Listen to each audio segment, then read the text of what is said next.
بنگلہ دیش کی پاکستان سے قربت، بھارت سے تناؤ، کیا ہونے والا ہے؟ کیا مضبوط بنگلہ دیش کو بھارت اپنے لیے خطرہ سمجھتا ہے؟ بنگلہ دیش کی سابق وزیر اعظم حسینہ واجد کی حکومت کے خاتمے کے بعد ڈھاکہ اور اسلام آباد کے تعلقات میں بتدریج بہتری آ رہی ہے۔ دونوں ملکوں کے درمیان سیاسی، سفارتی اور تجارتی سطح پر روابط بڑھ رہے ہیں۔ رواں ہفتے پاکستان کے دورے پر آئے ہوئے بنگلہ دیش کے آرمڈ فورسز ڈویژن کے principal staff officer lieutenant general SM Qamar ul-Hassan نے وفد کے ہمراہ پاکستان کے army chief general Asim Munir اور chairman joint chief of staff committee general Sahir Shamshad Mirza سے تفصیلی ملاقاتیں کیں، جس میں خطے میں ابھرتی سیکیورٹی صورتحال پر تبادلہ خیال اور دفاعی تعاون بڑھانے کا عزم کیا گیا۔ پاکستان کے وزیر خارجہ اسحاق ڈار بھی آئندہ مہینے ڈھاکہ کا دورہ کریں گے۔ ایک دہائی سے زائد عرصے کے بعد کسی پاکستانی وزیر خارجہ کا یہ پہلا دورہ بنگلہ دیش ہوگا۔ ایک طرف بنگلہ دیش پاکستان کے قریب آ رہا ہے تو دوسری طرف اس کے بھارت کے ساتھ تعلقات میں تناؤ بڑھ رہا ہے۔ رواں ہفتے ہی بھارت اور بنگلہ دیش کے درمیان بڑھتی ہوئی سرحدی کشیدگی کے پیش نظر ڈھاکہ میں بھارت کے ہائی کمشنر کو وزارت خارجہ میں طلب کیا گیا تھا۔ اس تمام صورتحال کو بھارت کس نظر سے دیکھ رہا ہے؟ اس تناظر میں آنے والے وقت میں خطے میں کیا تبدیلیاں رونما ہونے والی ہیں؟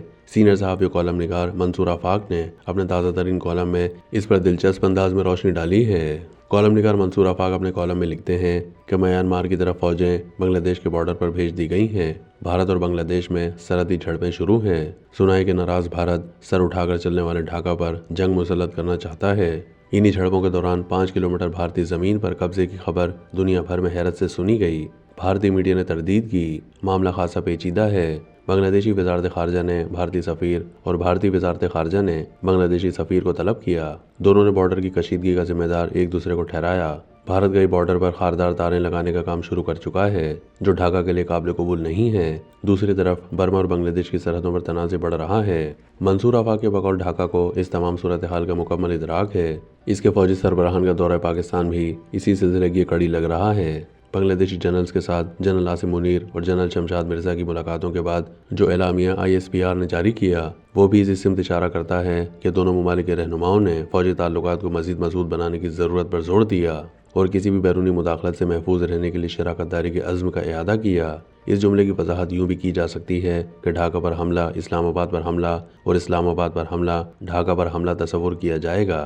منصور آفاق نے اپنے کالم میں بتایا کہ بنگلہ دیش اس وقت اپنی فوجی تیاریوں میں مصروف ہے۔ چٹاگانگ میں فوجی مشقوں کے حالیہ معائنے کے دوران نگراں وزیر اعظم محمد یونس نے فوج کو واضح طور پر کہہ دیا ہے کہ وہ جنگ کی تیاری کرے۔ ملک کی خود مختاری کے دفاع کے لیے مستقبل قریب میں جنگ ہو سکتی ہے۔ ان فوجی مشقوں میں ٹینک، ہیلی کاپٹر اور توپ خانہ شامل تھے، یعنی پوری طرح جنگی مشقیں کی گئیں۔ دوسری طرف بنگلہ دیش کے ترکی سے ٹینک خریدنے کے فیصلے پر دہلی نے تشویش کا اظہار کیا، یعنی بھارت نے کھول کر کہہ دیا ہے کہ بنگلہ دیش ٹینک بھارت کے خلاف استعمال کرنے کے لیے خرید رہا ہے۔ بھارتی میڈیا نے بنگلہ دیش کی طرف سے بھارت میں 50 ججوں کے لیے طے شدہ عدالتی تربیتی پروگرام کی منسوخی کو کشیدگی کی انتہا قرار دیا ہے، اور بنگلہ دیش آرمی جنرلز کے دورہ پاکستان نے تو بھارت میں باقاعدہ خطرے کی گھنٹیاں بجا دی ہیں۔ اپنے کالم میں منصور آفاق نے مزید بتایا کہ بھارت چاہتا ہے کہ میانمار یعنی برما کی طرف سے بنگلہ دیش پر حملہ ہو۔ وہ اس میں کسی حد تک کامیاب بھی ہوا ہے۔ برمی آرمی نے بنگلہ دیش کے کوکس بازار سے براہ راست متصل قصبے مونگڈاؤ پر قبضہ کرنے کا دعویٰ کیا ہے، یعنی بنگلہ دیش کی وہ سرحد ہائی الرٹ کی صورتحال میں ہے۔ بنگلہ دیش کو چونکہ 2 محاذوں کے گرم ہونے کا بیک وقت خدشہ ہے، اسی لیے وہ فوری طور پر اپنی فوجی قوت میں اضافہ کرنا چاہتا ہے، جو اس کا حق ہے۔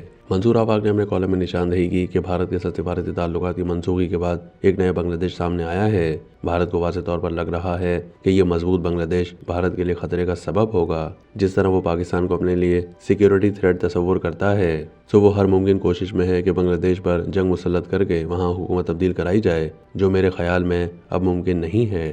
بھارت کو اس بات کا بھی احساس ہے کہ پاکستان کے پاس اس وقت 71 کی جنگ کا بدلہ لینے کا موقع ہے۔ کالم نگار کے بقول اگرچہ فوجی بیان بازی، دفاعی خریداری میں اضافہ، فوجی جنرلز کا دورہ پاکستان وغیرہ ممکنہ تصادم کے خدشے کا اعلان ہی صحیح، مگر یہ کہنا بھی قبل از وقت ہوگا کہ آیا بنگلہ دیش کے لیے واقعی جنگ افق پر ہے۔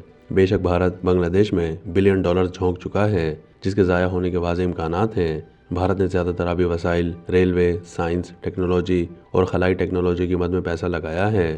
بنگلہ دیش کی ہندو کمیونٹی کو مضبوط تر کرنے کے لیے بھی خاصی بڑی سرمایہ کاری کی ہے۔ اسی لیے دہلی ہندو مذہبی رہنما کرشنا داس پرابھو کی بغاوت کے کیس میں گرفتاری کے سبب خاصا پریشان ہے۔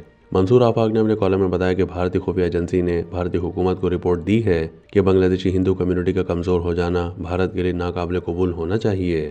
71 کی جنگ ہم نے انہی لوگوں سے مل کر جیتی تھی، انہی کے ساتھ بنگلہ دیش میں بھارت کا مستقبل وابستہ ہے۔ دوسری طرف بنگلہ دیشی حکومت کو بھی پوری طرح احساس ہے کہ اس کی ہندو کمیونٹی بھارت سے محبت کرتی ہے۔ بنگلہ دیش کی گوریلا مزاحمتی تنظیم مکتی باہنی میں زیادہ تر لوگ اسی کمیونٹی سے تعلق رکھتے تھے جنہوں نے بھارت سے باقاعدہ گوریلا جنگ کی تربیت حاصل کی تھی۔ 71 کی جنگ میں اس کمیونٹی کا کردار بہت اہم رہا ہے۔ کالم کے اختتام میں بھارت کی امیدوں پر پانی پھیرنے کا تذکرہ کرتے ہوئے منصور آفاق نے لکھا ہے کہ بھارتی وزیر اعظم نریندر مودی کے مطابق بنگلہ دیش انڈیا کے سب سے بڑے تجارتی شراکت داروں میں سے ایک تھا۔ تھوڑا ہی عرصہ پہلے بھارت اور بنگلہ دیش کا چھٹا سرحد پار ریل لنک شروع کیا گیا۔ کھلنا اور مونگلا بندرگاہ کے ذریعے بھارت کے شمال مشرقی ریاستوں کے لیے کارگو کی سہولت دی گئی۔ مونگلا بندرگاہ کو پہلی بار 1320 میگا واٹ کے میتری تھرمل پاور پلانٹ سے منسلک کیا گیا جس سے ہندوستان اور بنگلہ دیش کے درمیان دریائے گنگا پر بجلی پیدا ہونا شروع ہوئی۔ دنیا کا سب سے طویل دریائی کروز کامیابی سے مکمل کیا گیا۔ بھارت اور بنگلہ دیش کے درمیان پہلی سرحد پار پائپ لائن مکمل ہوئی۔ ہندوستانی گرڈ کے ذریعے نیپال سے بنگلہ دیش کو بجلی دی گئی۔ ماضی قریب میں ایسے بے شمار پروجیکٹس بنگلہ دیش میں بھارت مکمل کر چکا تھا۔ کئی اور ایسے پروجیکٹ پائپ لائن میں تھے کہ بنگلہ دیشی عوام نے لائن کاٹ دی۔